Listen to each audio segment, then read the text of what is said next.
Selamat pagi. Salam sehat buat kita semua. Semoga di pagi hari ini kita tetap diberikan kesehatan, diberikan kekuatan, diberikan kuota sebagai modal utama untuk kita melakukan Zoom meeting. Dan mohon maaf sebelumnya kita tidak dapat bertatap muka langsung karena hari ini Ibu ada kepentingan yang tidak bisa Ibu tinggalkan, tapi tidak bisa menyurutkan semangat buat Ibu untuk kita sama-sama meng-share atau membagi pengalaman atau pengetahuan yang mungkin sebetulnya Ibu dapatkan sebelum kalian, atau mungkin juga kalian bisa mendapatkan lebih dari Ibu. Makanya kalau dalam PKN pembelajaran Ibu sih lebih senangnya kita meng-share, bukan Ibu menggurui kalian. Nah, jadi hari ini kita tidak bisa mengetes langsung gitu ya, mengetes bagaimana undang-undang yang telah kalian baca. Tapi jangan khawatir, minggu depan tetap Ibu akan tes, dan untuk tes itu adalah bukan tes harus dihafal ya, tapi kalian harus mengetahui undang-undang dasar dari pasal 28A sampai 28J. Nah, ada hal yang harus kita pahami Kemarin kita berbicara mengenai terus-terusan mengenai hak, atau apa yang harus kita miliki, atau semuanya harus kita dapatkan gitu ya. Tapi kita tidak pernah berpikir ada nggak sih pembatasan dari hak itu sendiri. Nah, kalau kita berbicara semuanya ingin dimiliki, semuanya harus didapatkan, atau bukan kita sudah mendapatkan kewajiban, betul. Kalian maka akan mendapatkan hak. Tapi kebanyakan dari kalian itu sendiri, teman-teman kalian itu suka lupa bahwa karena ada kata hak asasi manusia, yang namanya hal-hal di sekitar lingkungan kalian atau di pinggir-pinggir kalian atau mungkin di kehidupan sosial kalian pasti selalu ingin mendapatkan semuanya itu sama. Bukan semua orang itu punya hak yang sama. Contoh misalkan tanah gitu ya. Bukan ini tanah milik saya dan semuanya juga akan sama, Bu pengen punya tanah. Nah, karena semuanya mengatasnamakan hak, kadang di dalam masyarakat itu sendiri bakal menimbulkan yang namanya konflik. Nah, konflik itulah yang sebetulnya muncul dalam masyarakat itu karena adanya pengakuan atau pengakuan dari hak masing-masing individu itu sendiri. Padahal di dalam bernegara, hak itu sendiri, nah ini nih, dibatasi oleh yang namanya Undang-Undang Dasar. Jadi kita tidak bisa yang namanya mengatasnamakan hak diri sendiri karena cek Ibu hak semua orang itu sama, mungkin sama, jadi diaku semua hak yang bukan milik kita diaku bahwa itu adalah hak milik saya gitu. Nah, itu tidak bisa karena dalam Indonesia atau dalam negara Indonesia hak itu sendiri dibatasi oleh yang namanya nih Undang-Undang Dasar. Undang-Undang Dasar dijadikan sebagai konstitusi atau dasar hukum di negara Indonesia. Jadi tidak bisa kita mengakui semua hak yang kita dapatkan itu tanpa ada batasnya, tetap harus ada dibatasi. Nah, pembatasannya itu oleh Undang-Undang Dasar. Nah, contohnya kayak tadi kata Ibu ya, misalkan kita punya rumah, kita punya tanah, terus kita bangun rumah, kita punya uang, bagus bikin bangun rumah, ternyata ada orang yang mengaku bahwa tanah itu adalah milik saya. Kenapa pengakuan tersebut? Karena mungkin dia sudah bertinggal di tanah itu sudah lama, padahal dalam sertifikat kepemilikan tanah itu bukan milik dia gitu ya. Contoh banyak sekarang yang kalau kalian tahu orang-orang yang tinggal di pinggir rel kereta api. Nah, dulu sebelum sekarang jadi rumah rel kereta api itu tidak boleh ada yang namanya rel di pinggir-pinggir itu dibangun rumah. Tapi sekarang banyak orang yang mengakui bahwa itu adalah tanah saya gitu ya. Sampai dibangun rumah-rumahnya bagus. Kalau di daerah Bojong Soang ada, daerah Cikoneng juga ada tuh. Ada rel yang di pinggir-pinggirnya itu sudah dibangun rumah gitu ya.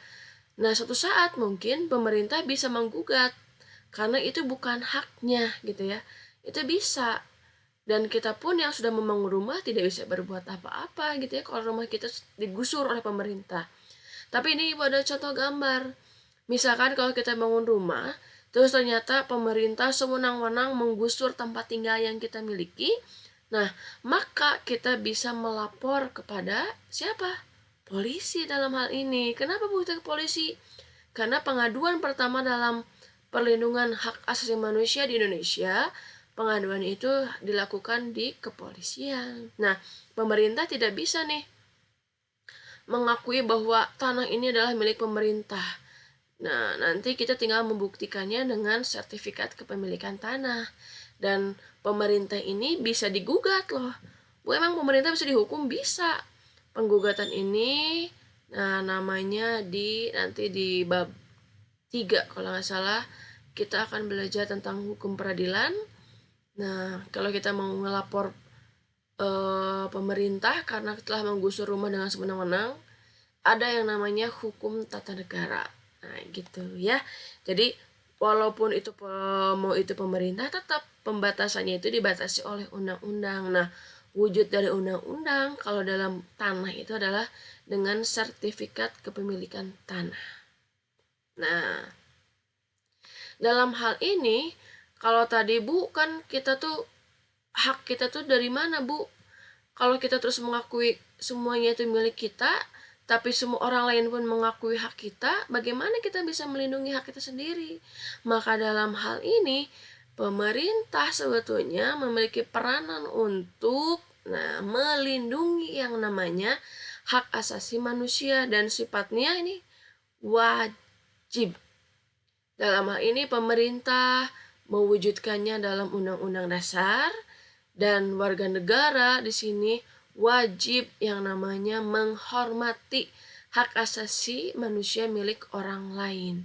Jadi tidak bisa karena semuanya punya hak terus berbuat sewenang-wenang, nggak bisa, karena semua orang juga wajib hukumnya menghormati hak orang lain. Nah, ini yang mungkin kemarin terlupa untuk dibahas karena ibu takutnya bahwa kalian sudah mengenal hak yang akhirnya kalian malah mengakui hak orang lain, takutnya itu ya, malah menjadi hak milik kalian. Karena kata ibu semuanya kan universal, Bu, semua orang sama. Iya, tapi dalam hal bernegara pembatasannya, ingat, ada batasnya, yaitu Undang-Undang Dasar. Nah, ini yang menjadi cerminan bahwa hak asasi manusia itu sebetulnya sudah dilindungi oleh pemerintah, oleh negara. Perwujudannya itu dimulai dari dasar negara. Apa dasar negara Indonesia? Dasar negara Indonesia adalah Pancasila. Dan perwujudan HAM-nya itu sendiri sudah terdapat dalam dasar negara. Kita lihat dari sila pertama, yaitu mengenai ketuhanan yang Maha Esa. Dalam sila pertama, kita tahu bahwa katanya saja sudah ketuhanan yang Maha Esa. Dalam pengertiannya itu sendiri, nilai yang terkandung adalah bahwa semua orang berhak atau memeluk agama dan beribadah sesuai agamanya yang dianut. Jadi kita tidak bisa memaksakan orang lain untuk mengikuti apa yang kita anut gitu ya, karena semua orang itu punya hak yang sama. Yang kedua adalah sila kedua, kemanusiaan yang adil dan beradab. Nah, dalam hal ini terbersit dalam nilainya itu sendiri adalah adanya pengakuan manusia sebagai makhluk individu dan sebagai makhluk sosial. Yang ketiga, persatuan Indonesia. Dalam nilai sila ketiga ini tercermin bahwa setiap manusia mempunyai martabat dan hak-hak yang sama. Nah, dalam artian bahwa semua orang itu sama. Kata persatuan itu sendiri ya, mau itu ras, mau itu suku bangsa, semuanya itu punya hak yang sama martabatnya. Jadi kita tidak bisa mengakui bersifat etnosentris, mengatakan bahwa suku Sunda adalah suku yang paling baik. Itu tidak bisa. Karena semua mempunyai martabat yang sama. Nah, yang keempat, kerakyatan yang dipimpin oleh hikmat kebijaksanaan dalam permusyawaratan perwakilan. Nah, di sini muncul haknya itu. Nilai yang terkandungnya yaitu adalah hak untuk menyampaikan pendapat, berkumpul, dan berkegiatan bermusyawarah. Kalau itu jelas ya. Dan ini sila kelima terakhir adalah keadilan sosial bagi seluruh rakyat Indonesia. Nah, kata adilnya itu sendiri tercermin nilainya itu adalah harus adanya pengakuan menghormati hak-hak orang lain. Nah, ini HAM dalam nilai dasar, atau nanti disebutnya ada HAM dalam Pancasila, itu HAM dalam nilai dasar. Yang kedua adalah HAM dalam konstitusi negara. Nah, HAM dalam konstitusi negara kita sebut adalah sebagai nilai, kalau dalam Pancasila itu nilai sorry ya, kali ini pakai pen tool, instrumental.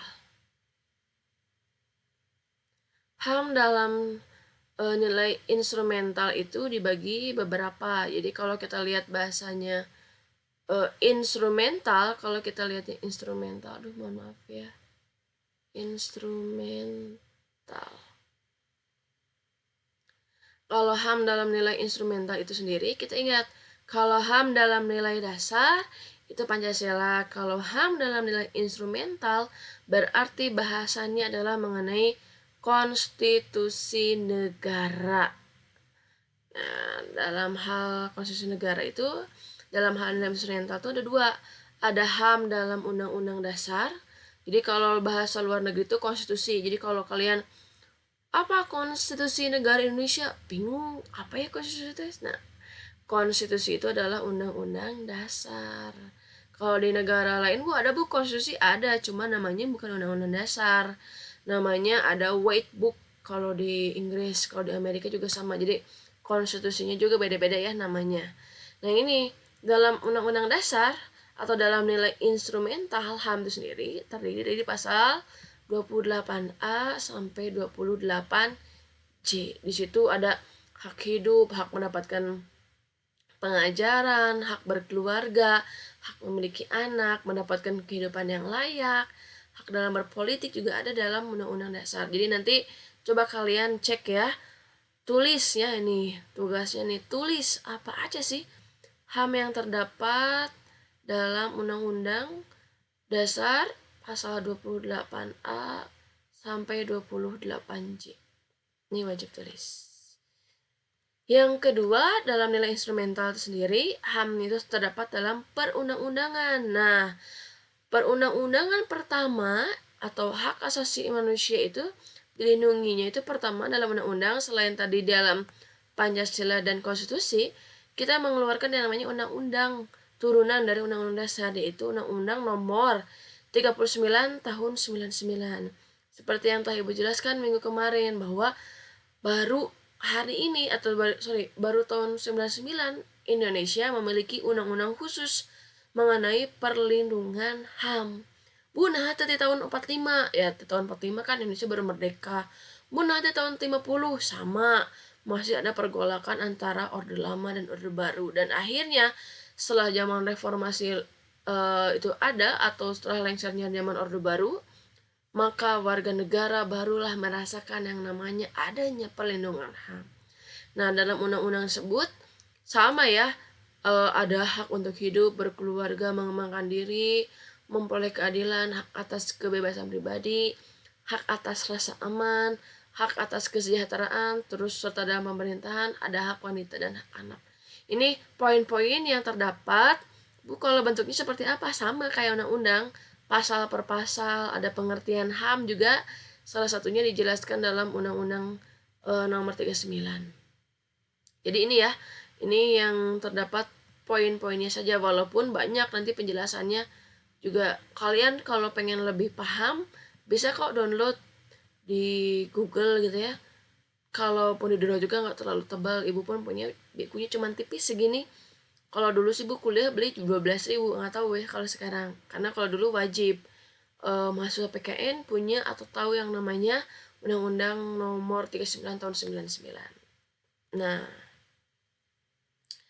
adanya jaminan hak asasi manusia dalam konstitusi membuktikan bahwa negara Indonesia merupakan negara hukum. Karena salah satu dari ciri negara hukum,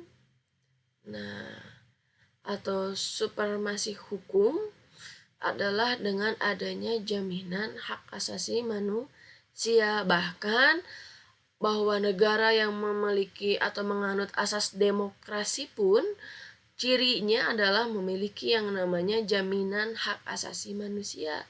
Karena kalau haknya itu sendiri tidak dilindungi, maka pelaksanaan demokrasi ataupun negara hukum, wah udah kacau. Tidak ada yang namanya perlindungan hukumnya itu sendiri. Jadi kalau kita berbicara nilai instrumental, jadi ada 3 ya. HAM itu terdapat dalam dalil dasar Pancasila, HAM terdapat nilai instrumental yaitu konstitusi, dan tadi Undang-Undang nomor 39. Yang terakhir adalah HAM dalam nilai praksis. Kalau HAM dalam nilai praksis adalah wujud dari sikap kehidupan dalam sehari-hari. Jadi perwujudannya dinamakan dalam nilai praksis. Di buku PDF ada kok contoh misalkan dari sila pertama kayak tadi menghormati umat agama yang beribadah. Kalau sekarang itu banyak yang sifatnya toleransi ya, menghargai temannya ketika beribadah. Banyak sekarang itu umat muslim juga ikut serta tidak membuat keributan. Jadi itu mungkin misalkan di gereja ada Natalan, terus di masjid malah membunyikan sound besar-besar. Nah sekarang itu udah mulai terjadi yang namanya harmonisasi antara toleransi berumat beragama. Itu mungkin ada di buku, contohnya banyak. Jadi sila 1, kedua, 3, 4, dan sampai ke 5. Diingat ya, kalau negara kita sudah ada jaminan hukum, maka negara kita disebut sebagai negara hukum dan negara demokrasi. Nah, ini kategori HAM dalam Undang-Undang Dasar. Nah, dibagi ada yang namanya HAM pribadi, tadi ya, ada HAM politik, ekonomi, hukum, peradilan, dan sosial budaya. Itu dari pasal tadi 28A sampai 28C. Nah, sekarang kalau tadi kita banyak membahas mengenai perlindungan HAM-nya, maka tidak mungkin kan kalau tadi ya yang awal ketika hak seseorang itu direnggut oleh mau itu pribadi manusia, individu, atau masyarakat, atau pemerintah, maka jika hak kita diambil, direnggut, maka muncullah istilah pelanggaran HAM. Nah, si pelanggaran HAM itu sendiri dibagi, orang itu melakukan pelanggaran HAM itu dibagi menjadi 2. Ada karena faktor internal. Ingat, kalau internal berarti dari dalam. Dalam mana? Dirinya sendiri atau individunya sendiri. Yang kedua adalah faktor eksternal. Kalau eksternal berarti X, luar. Jadi dari pengaruh lingkungan, dari orang lain. Orang melakukan pelanggaran HAM, nah pertama karena adanya sikap egois tadi. Jadi ingin menang sendiri, ingin semuanya dimiliki sendiri, padahal bukan miliknya sendiri. Yang kedua, tingkat kesadaran. Gimana Bu? Mungkin banyak orang yang tidak mengetahui bahwa haknya itu sendiri bukan berarti itu dipiliki sepenuhnya. Mungkin ada hak yang dimiliki oleh orang lain gitu ya. Atau ada yang belum paham sebetulnya apa sih itu pelindungan HAM itu sendiri.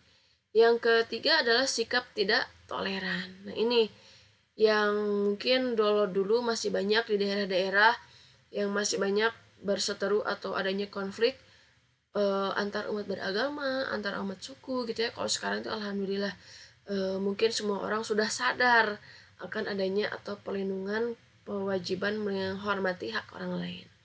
Nah ini kalau dari luar, kemungkinan orang itu bisa melanggar HAM itu karena ini sih adanya ketidaktegasan dari aparat penegak hukum. Bingung, yang harusnya melerai si polisi teh malah bingung itu kumaha nih.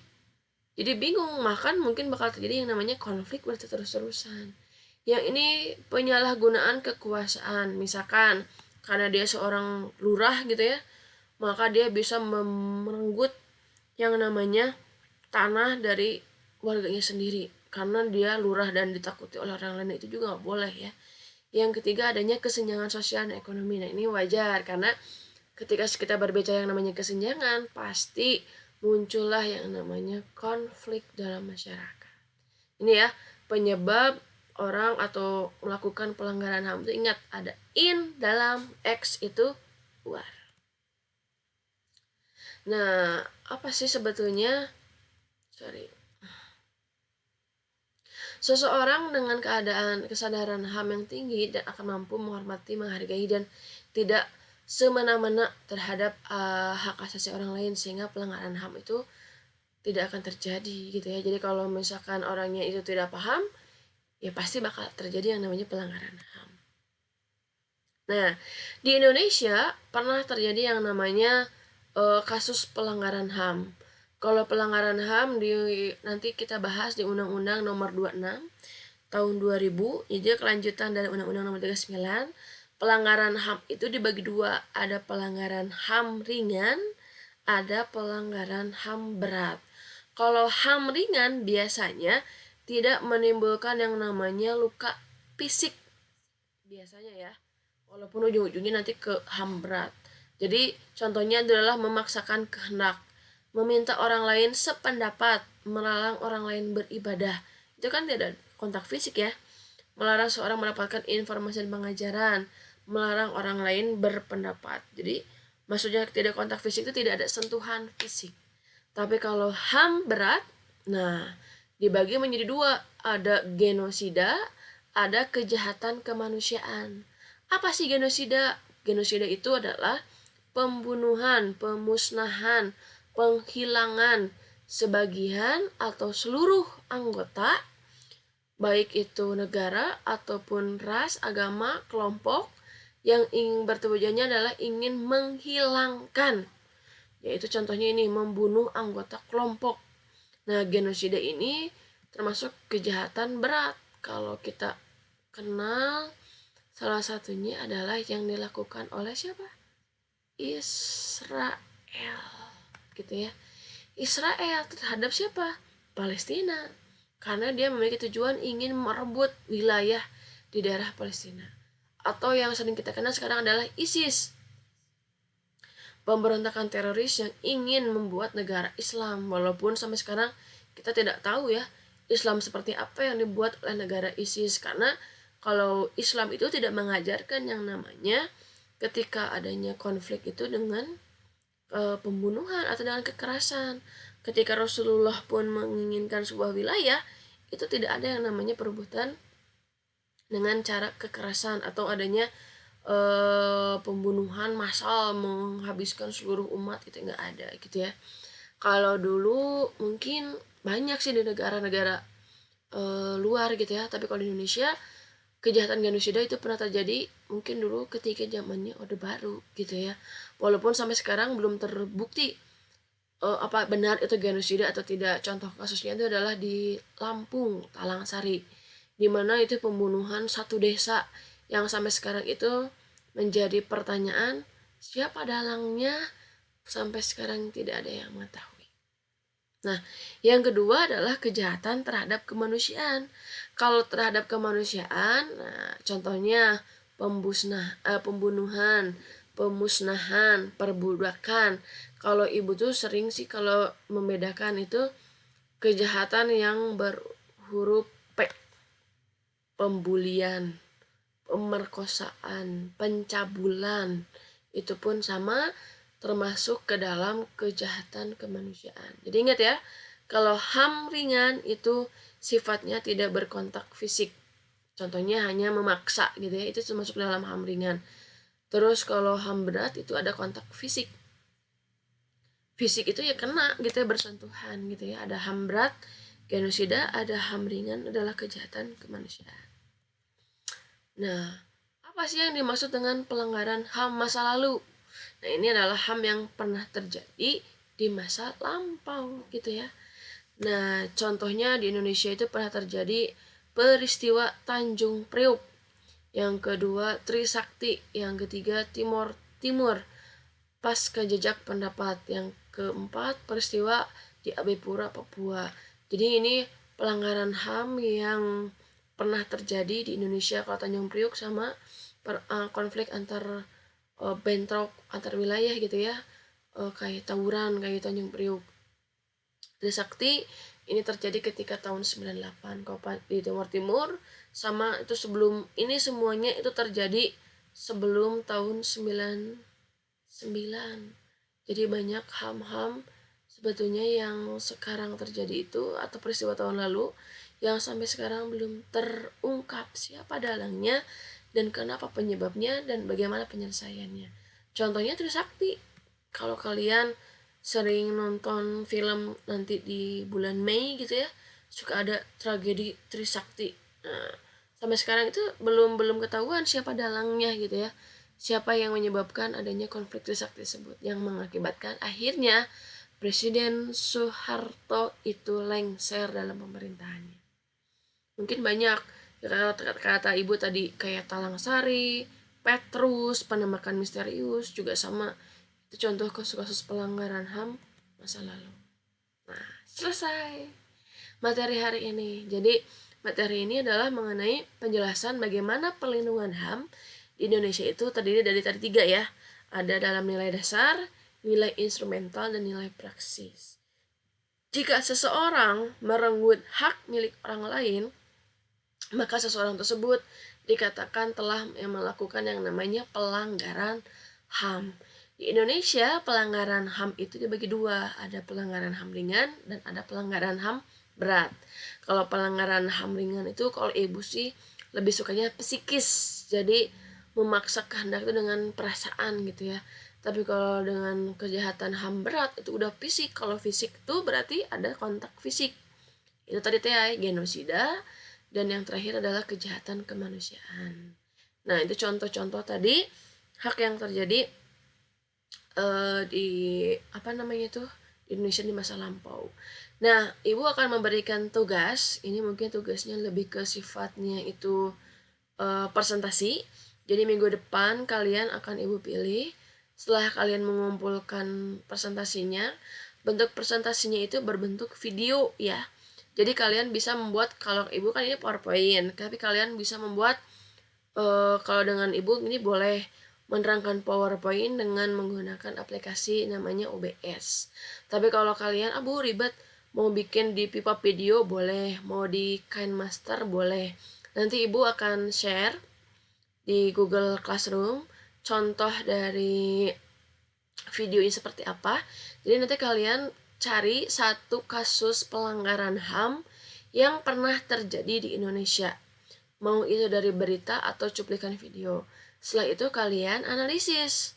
Nah, itu HAM apa, yang kedua bagaimana bentuk HAM-nya, terus sarannya bagaimana agar tidak terjadi kembali pelanggaran HAM yang pernah terjadi gitu ya di Indonesia. Dan bagaimana sih upaya dari kalian untuk membatasi adanya pelanggaran HAM di Indonesia. Jadi nanti setelah kalian membuat semingguan lah.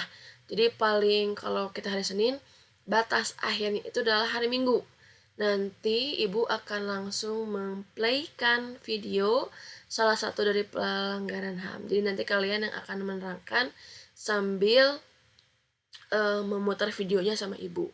Jadi itu nanti ibu pilih ya video terbaik, terus random, dan nanti pun biar ada evaluasi. Bukan berarti video yang paling buruk ya. Kalau ibu tidak suka kalau tugas itu ada yang paling buruk atau paling jelek, karena buat ibu penilaian itu, kalau apalagi sekarang itu tidak bisa bertatap muka, maka yang ibu bisa nilai itu adalah dari ketepatan waktu kalian mengumpulkan tugas. Jadi jangan sampai ada lagi tulisan let atau misalkan terlambat. Itu mungkin salah satu penilaian tambahan yang mungkin ibu bisa berikan sebagai apresiasi buat teman-teman atau kalian yang telah mengumpulkan tugas. Jadi nanti videonya ibu share ya. Jadi nanti kalau yang bertanya, mohon maaf kalau ibu tuh kalau di WA itu terlalu penuh gitu ya. Jadi tolong kalau mau bertanya, insya Allah kalau di Google Classroom insya Allah ibu jawab. Jadi tidak ada lagi pertanyaan di bentuk WA gitu ya. Jadi nanti seperti apa bu? Nanti ibu berikan contohnya. Ingat ya, videonya boleh salah satu, dan jangan sampai durasinya sejam. Maksimal 15 menit lah. Karena satu pertemuan ibu akan mungkin 4 orang. Kita akan tampil secara random. Dan bukan berarti yang sisanya dari 200 orang itu enggak ini ya, tidak presentasi. Tapi mungkin nanti ibu akan memberikan nilainya beda lagi penilaiannya. Gitu mungkin ya teman-teman pertemuan hari ini. Terima kasih sebelumnya, sekali lagi mohon maaf kita tidak bisa bertatap muka langsung. Jadi ada 2 tugasnya, ingat ya. Yang pertama, kalau di catatan ibu cukup kalian menulis saja, jadi biar, kalau kan kebanyakan di aplikasi ya, tapi kalau udah ditulis nanti ibu suatu saat akan nanya, nanti ngikuk-ngikuk totet nol, gak akan kasih nilai sama ibu. Tapi yang tugas yang paling penting adalah tadi ya, membuat video mengenai contoh pelanggaran HAM. Oke, terima kasih. Mohon maaf apabila ada ucap salah kata yang ibu berikan. Wassalamualaikum warahmatullahi wabarakatuh. Nanti ingat ya, dibiasakan absen tetap ada di Google Classroom.